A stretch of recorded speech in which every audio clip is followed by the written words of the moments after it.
sedih kadang-kadang melihat, kan saya di dalam pemerintahan, saya lihat semua. Apakah dibilang melanggar konstitusi lah? Siapa yang melanggar konstitusi?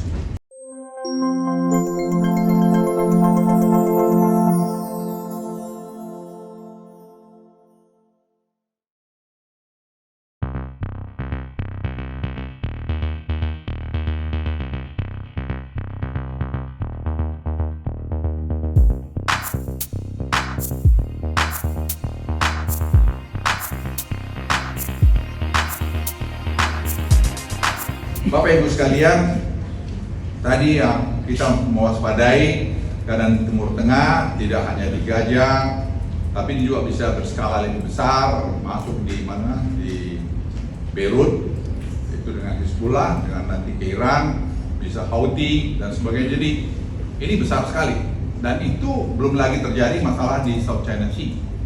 Ya, itu juga bisa, anything could happen di sana, yang juga kita harus waspadai, kita harus lihat supaya bagus. Dan saya juga ngomong sama Jack Sullivan mengenai ini, saya bilang, kamu harus lihat gitu, Indonesia itu punya posisi yang super strategis. Kami ini bukan negara miskin. Saya bilang sama dia, kamu ingat, we are not poor country.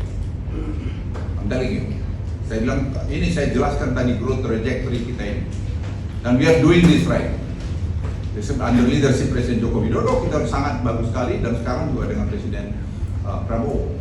Jadi Bapak Ibu sekalian, kadang-kadang orang melihat bangsa kita ini seperti bangsa tempe. Enggak. Saya bilang today is different. Kami banyak anak-anak muda di kantor saya, itu yang mengerti angka. Jadi tidak bisa dimanipulasi lagi oleh banyak orang-orang asing itu. Tidak bisa. Mereka itu, saya kasih perumpamaan, itu anduk kering. Saya bilang sama dia, you know the dry towel? Squeeze until the last drop of water masih keluar, baru selesai. Artinya kita ini sangat paham sekarang dengan ini, dan itu membuat Indonesia sekarang ini tambah baik. Dan anak-anak seperti muda-muda seperti itu terus berkembang di Indonesia. Jadi kita jangan merasa mesti asing aja, bule saja. Kenapa? Anda lebih pintar kok. Kita bisa kok. Penanganan COVID yang terbaik di Indonesia. Dulu kita suka dicela, saya bilang enggak.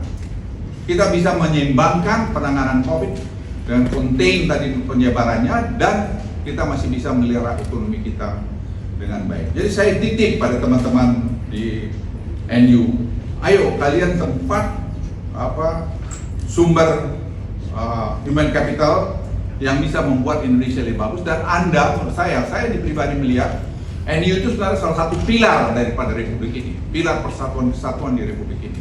Jadi Anda harus memelihara itu semua untuk membuat Indonesia bagus. Karena kalau NU goyang, ya goyanglah Republik ini. As simple as that.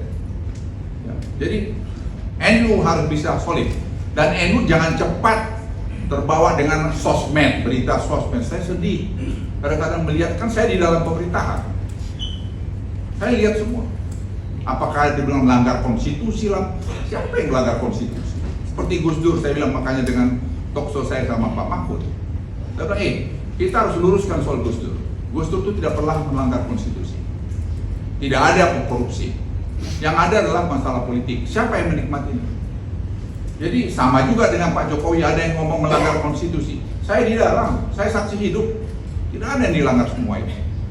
Yang mungkin ada kurang di sana sini, tentu tidak ada kita yang sempurna. Jadi jangan tadi kita terbawa, ini kita sudah melanggar konstitusi segala macam.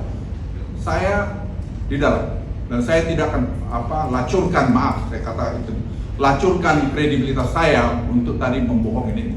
Karena saya tidak mau juga anak keturunan saya satu ketika dikatakan opungmu atau bapakmu atau apamu itu ternyata melacurkan profesionalisme dia. Tidak akan pernah saya lakukan itu. Saya sebagai seorang prajurit, saya ingin melakukan itu.